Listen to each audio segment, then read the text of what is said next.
तो जी guys, welcome to this video. तो आज आप लोग इस वीडियो में देखेंगे अर्धवार्षिक परीक्षा 2023-24 कक्षा 8वीं विषय हिंदी का पेपर है। आपका जो 9 अक्टूबर को पेपर होने वाला है, आज आप लोग उस पेपर को आज के अपने इस वीडियो में देखने वाले हैं। आपको सबसे जो आपको प्रश्न पत्र दिया जाएगा, आपको इस बार पैटर्न MP बोर्ड ने चेंज कर दिया है कि आपका जो पेपर रहेगा वो आपको पेपर मिलेगा और आपको कॉपी अलग से भरने के लिए दी जाएगी। पहले क्या होता था कि आपकी कॉपी रहती थी, जो वो उसी में कॉपी रहता था, उसी में प्रश्न पत्र रहता था। ठीक है, तो इस बार से ऐसा नहीं है, बोर्ड ने पैटर्न बदल दिया है। तो मैं आपको एक मॉडल क्वेश्चन पेपर के रूप में आपको इसको बताने वाला हूँ। तो सबसे पहले आप लोग यहाँ पर अपने पेपर में ले जैसे रोल नंबर डाल लेना है। ठीक है, ये और सेट है आपको मिलेगा, या भी आपको ऊपर सेम क्वेश्चंस रहते हैं। तो आपको इस क्वेश्चन पेपर को अच्छे से तैयार कर लेना है पहले दोस्तों। ठीक है, तो कक्षा 8वीं का है। ठीक है, निर्देश आप लोग इस प्रकार से पढ़ सकते हैं, इसके निर्देश सही प्रश्न करना अनिवार्य है। और इस प्रकार से आपके पेपर में टोटल 26 प्रश्न आपको पूछे जाने हैं और 4 प्रश्न आपके द्विगुत्तीय प्रश्न रहेंगे और 6 प्रश्न रहेंगे आपके क्या लघुत्तीय, और 6 प्रश्न और रहेंगे आपके क्या इनके अति लघुत्तीय, और बचते प्रश्न रहेंगे और सही प्रश्न करना अनिवार्य। इस प्रकार से आप लोग देखने को। और आपका जो पेपर आने वाला पूरा आने वाला 60 नंबर का। ठीक है, समय कक्षा 8वीं का आपका रहेगा। ठीक है, और सेट ही रहेगा, आपको रोल नंबर डालना अपने पेपर पे। चलो बढ़ते हैं नीचे की ओर। तो नीचे में आपका 5 नंबर में आपसे पूछे जाएंगे, सही विकल्प चुनकर लिखिए। सही विकल्प आपको चुनकर लिखना है। तो गाइस, अगर वॉइस अगर आपको लेट कर रही है तो थोड़ा यहाँ पे बारिश हो रही है, तो बारिश की वजह से मैं थोड़ी वीडियो नहीं बना पा रहा था। तो आज मैं इस वीडियो में बताऊँगा। ठीक है, आपको 5 नंबर आपसे पूछे जाएंगे, सही विकल्प चुनकर लिखिए। 5 नंबर आपसे सही विकल्प पूछे जाएंगे। ठीक है, और मध्य प्रदेश में सांची का स्तूप कहाँ स्थित है? ग्वालियर, या फिर विदिशा, या फिर जबलपुर, या फिर इंदौर। ठीक है, जो करेक्ट आंसर इसका हो जाएगा विदिशा। क्या है? Option number B is correct answer है इसका। ठीक है, इसमें जो है विदिशा। ठीक है, क्या हो जाएगा? विदिशा इसका राइट आंसर हो जाएगा दोस्तों। चलो आगे बढ़ते हैं। काव्य की शोभा बढ़ाने वाले शब्दों को कहते हैं काव्य। दूसरा प्रश्न है आपका, काव्य की शोभा बढ़ाने वाले शब्दों को कहते हैं रस कहते हैं, छंद, अलंकार या गुण। काव्य की शोभा बढ़ाने वाले शब्दों को कहते हैं अलंकार कहते हैं प्यारे दोस्तों। ठीक है, तो आगे बढ़ते हैं। फिर आपका करुण रस का स्थायी भाव है उत्साह, नहीं भैया, उत्साह, शोक, क्रोध, विस्मय। करुण रस का स्थायी भाव होता है जो होता है भैया, वो होता है शोक। ठीक है, करुण रस का स्थायी भाव क्या होता है? शोक होता है। ठीक है, चलो आगे बढ़ते हैं आपके क्वेश्चन नंबर 4 की ओर। 4 में आपका संचारी भावों की संख्या होती है 33, 12, 16 और 9। आपकी संचारी भावों की संख्या कितनी होती है? वो होती है 33 होती है। संचारी भावों की संख्या कितनी होती है? 33 होती है प्यारे दोस्तों। ओके, चलो आगे बढ़ते हैं। फिर 5वां प्रश्न है आपका, पुत्र के प्रति माता की प्रेम को कहते हैं। पुत्र के प्रति माता के प्रेम को क्या कहते हैं? आशीर्वाद, वात्सल्य, अनुभाव या विभाव। क्या कहते हैं? यहाँ पे ये खत्म हुआ आपका, तो वात्सल्य कहते हैं। क्या कहते हैं? वात्सल्य कहते हैं आपको। चलो आगे बढ़ते क्वेश्चन नंबर 2 की ओर। क्वेश्चन नंबर 2 है आपका, रिक्त स्थानों की पूर्ति कीजिए। 5 नंबर आपसे पूछे गए हैं। पाटलिपुत्र नगर खालिस्तान के अध्ययन के लिए मशहूर था। क्या था? ज्योतिष। ठीक है, क्या था? ज्योतिष आपको यहाँ पे भर देना है। चलो ठीक है, तो फिर मैं इस पॉइंटर को करता हूँ एक साइड। तो यहाँ पर देख सकते हैं रिक्त स्थानों की पूर्ति कीजिए। तो आपका सबसे पहला प्रश्न था, पाटलिपुत्र नगर के अध्ययन के लिए मशहूर था। किसके लिए मशहूर था? ये था ज्योतिष। ये क्या था? ज्योतिष। ठीक है, ज्योतिष पहले में आपको भरना है ज्योतिष। ठीक है, यहाँ भर देना है ज्योतिष। ठीक है, इसका हो जाएगा ज्योतिष। दूसरे का था, मुंडा जनजाति में सिंह का अर्थ होता है। क्या होता है? सूर्य होता है। ये सूर्य। ठीक, क्या होता है? सूर्य। इसका हो जाएगा सूर्य। और फिर तीसरा है आपका, कहा जाता है कि ऋषि ने भेड़ाघाट में तपस्या की थी। क्या थी? भृगु ऋषि ने। कौन से ऋषि ने? भृगु ऋषि ने तपस्या की थी। भृगु ऋषि ने तपस्या की थी। शब्द सुने सब कोई सबई सुहावन। ठीक है, तो इसका चौथे का जो आंसर है वो हो जाएगा कोकिला। ठीक है, ऐसा करना आपको कोकिला। इसका जो करेक्ट आंसर है वो हो जाएगा, यहाँ पे लिख दो एक बार, कोकिला।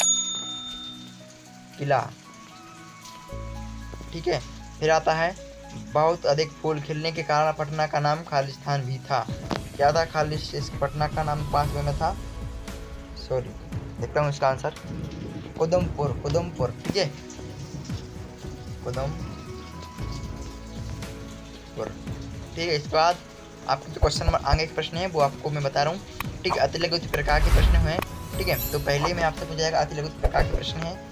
12 नंबर में आपसे पूछा गया, मतलब एक प्रश्न है जो भैया वो आपका 2 नंबर का है, तो आपके 6 प्रश्न है, तो 12 नंबर में आपसे पूछे जा सकते हैं। बाली को क्या वरदान प्राप्त है? चलो इसका आंसर आगे बढ़ के देखते हैं। अपना प्रश्न था कि बाली को क्या वरदान प्राप्त। बाली को ऐसा कहा जाता है कि बाली को उसके पिता इंद्र के एक स्वर्ण हार प्राप्त हुआ, जिसके ब्रह्मा ने मंत्रयुक्त करके यह वरदान दिया था कि इसको पहनकर जब भी रणभूमि में अपने दुश्मन का सामना करेगा तो उसके दुश्मन की आदि शक्ति क्षीण हो जाएगी और बाली को प्राप्त हो जाएगी। इस कारण से बाली लगभग अजेय था। देखो बाली को क्या शक्ति वरदान प्राप्त था कि जब बाली किसी के सामने जाता है तो उसकी आदि शक्ति इसके छीनने की साहस रखता था। ठीक है, आपके आगे बढ़ते हैं अथवा वाले प्रश्न की ओर। अथवा में पूछा गया है लता जी को कौन कौन सी सम्मान व पुरस्कार प्राप्त हुए। लता जी को कौन कौन सी सम्मान व पुरस्कार प्राप्त हुए, तो इसका आंसर हम लोग देखते हैं। यहाँ पर दिया गया है वर्ष 1989 में लता मंगेशकर को दादा साहब फाल्के पुरस्कार से सम्मानित किया गया। वर्ष 2001 में उन्हें भारत सर्वोच्च नागरिक सम्मान भारत रत्न से सम्मानित किया गया था। ठीक है, फिर इसके वर्ष 2007 में फ्रांस की सरकार ने उन्हें अपने सर्वोच्च नागरिक पुरस्कार officer of the legion of the honour के सम्मानित किया था। चलो आगे बढ़ते हैं क्वेश्चन नंबर 2 की ओर। फिर ये आपका प्रश्न है, देखो एक एक करके देखेंगे तो बहुत वीडियो लंबी हो जाएगी। ठीक है, तो एक क्या करते हैं हम लोग पत्र क्या करते हैं आप लोग, देखो अपन को क्या करना है, पहले आप लोग इन दोनों प्रश्नों को आप लोग पढ़ लेंगे। ठीक है, फिर इसको भी पढ़ लेंगे तो इनके आंसर दोनों एक साथ देख लेंगे। ठीक है, तो आप लोग नोट करते जाना। ठीक है, पत्र कितने होते हैं और लिखिए, कितने प्रकार के होते हैं लिखिए। ठीक है, पत्र कितने प्रकार के होते हैं, या मिसप्रिंट हो गया होगा। ठीक है, विरोधी को हम शक्तिशाली क्यों मान लेते हैं, विरोधी को हम शक्तिशाली क्यों मान लेते हैं। ठीक है, ये दोनों प्रश्नों के आंसर हम चलो आगे बढ़ देखते हैं। दूसरा प्रश्न है आपका पत्र के मुख्य 2 रूप होते हैं, अनौपचारिक और औपचारिक। इसके प्रकार आपको नहीं दिखाए गए हैं, तो इसके जो विशेषताएं नहीं दिखाई गई हैं, आप लोग देख लेना, आप लोग एक बार अच्छे से इसका नोट डाउन कर लेना कॉपी में। चलो बढ़ते हैं आपके क्वेश्चन नंबर आगे। इसका अथवा वाला था उसका आंसर देख लेते हैं। इसकी जो अथवा था दूसरे का और वाला, तो ये विरोधी को हम शक्तिशाली का मान लेते, यही था प्रश्न। हम अपनी आत्महीनता, कायरता के कुसंस्कार और आत्मविश्वास की कमी से विरोधी का बिना आकलन किए उसे शक्तिशाली मान लेते हैं, दूसरे का अथवा वाला हो गया। चलो आगे बढ़ते हैं आपके क्वेश्चन नंबर आगे। ठीक है, फिर आपसे प्रश्न पूछा गया है नव के माध्यम से कवि क्या कहना चाहता है, विनम्रता का प्रभाव उत्पन्न करती है, विनम्रता का प्रभाव उत्पन्न करती है। ये दोनों प्रश्न के आंसर चलो आगे देखते हैं इस वीडियो में। ठीक है, इसका जो आंसर है नव के माध्यम से कवि क्या कहना चाहता है, नव के माध्यम से कवि कहना चाहता है कि सभी प्राणी नए भारतवर्ष की रचना करें और उन्हें इस निर्माण से सभी साधन प्राप्त हों। ठीक है, इस प्रकार से इसका आंसर हो जाएगा। इसका अथवा वाला देख लेते हैं। अथवा था आपका यहाँ पे मैं थोड़ी जूम कर लेता हूँ। अथवा था आपका विनम्रता का प्रभाव पैदा करती है। विनम्रता तब प्रभाव पैदा करती है जब जिस समस्या का समाधान आविष्कार व्यक्ति नहीं ढूंढ पाता उसे विनम्रता सहज से खोज लेती है। इसका आंसर ये हो गया। आगे बढ़ते क्वेश्चन आगे देखते हैं, इसका क्वेश्चन क्या रह गया। ठीक है, तो रस की परिभाषा लिखिए, रस की परिभाषा आपको दिख लेना। फिर इसमें चौथा प्रश्न है आपका फिर अथवा में छंद किसे कहते हैं। रस इस काव्य को पढ़ने या लिखने से जो मन में आनंद की अनुभूति होती है उसे रस कहा जाता है। ठीक है, छंद की परिभाषा आप लोग एक बार देख लेना, तो फिर भी मैं दिखाई देता हूँ आप लोगों की परिभाषा। ठीक है, ये रही आपकी रस की परिभाषा। काव्य को पढ़ने, ठीक है, काव्य को पढ़ने या सुनने से अथवा चिंतन करने से जिस अत्यंत आनंद का अनुभव होता है उसे ही रस कहा जाता है। ठीक है, उसे ही रस कहा जाता है। ओके, चलो आगे बढ़ते हैं। फिर आपसे एक प्रश्न पूछा गया है मूल्यांकन का आधार क्या होना चाहिए बताइए। कवि युवकों को कैसे बनने की प्रेरणा देता है, कवि युवकों को कैसे बनने की प्रेरणा देता है। ये दोनों प्रश्नों के आंसर चलो नीचे देखते हैं आप लोग। ठीक है, यह मूल्यांकन वह क्रिया है जिसके आधार पर हम किसी छात्र के ज्ञान का आकलन करते हैं। मूल्यांकन के द्वारा ही छात्र की किसी विषय में कमियों, उसकी किसी विषय की प्रति रुचि और उसकी प्रतिभा का आकलन किया जाता है। इसके बाद इसके आगे वाला था उसका देख लेते हैं आंसर।